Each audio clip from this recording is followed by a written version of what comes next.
today's Talk Nerdy with Me segment, we're going to talk about how lifting things with your legs does not mean a squat. It means a deadlift. Squatting. A squat is when you get a bend at the ankle, knee, and hip. Okay? So I'm not going to go and pick up this kettlebell by bending all the way down into a very small squat. Some people don't have this available to them. And then standing up. Okay? So when I'm going to lift with my legs, what I want to do is a deadlift, which is a hinge. With or without a bend in the knees, depending on your mobility and your ability and your strength.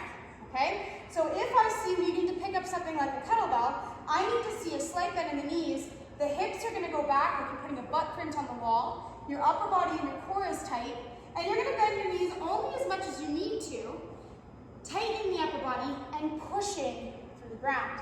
So a deadlift is actually a pushing motion when we are able to load the lower body, the posterior chain, and the lats. So the posterior chain is the lower body and the lats, keeping your arms in nice and tight to your body.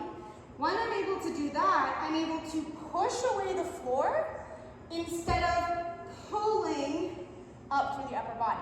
As you can tell, the second lift looked a little bit more dangerous on my mid and up mid-low back.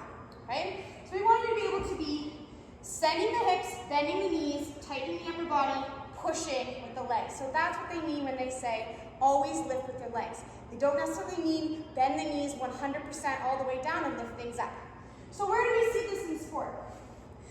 In curling, when you get down into your hack to clean your rock, you're doing a hip hinge. You're getting down into that position. So I want to see your hips move first.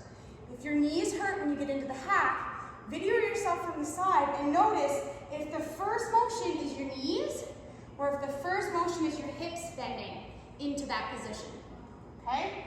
Second, when we are cleaning our rock, some people stay up high and they bend their knees trying to clean their rock, but I want you to send your hips back as much as you can, clean your rock, and then bring yourself back up. Okay? The third part is when you're sweeping.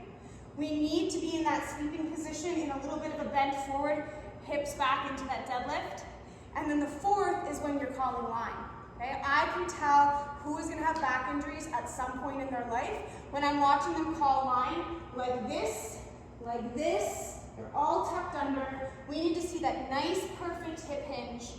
Okay? We need to see your low back neutral, your core tight, and nice bend in the knees so the back side of your body is loaded as you're calling that line. Okay? So at the end of the day, a deadlift is a push. It transfers into sport, and when you're lifting things up off of the ground, lift with your legs, not just your knees.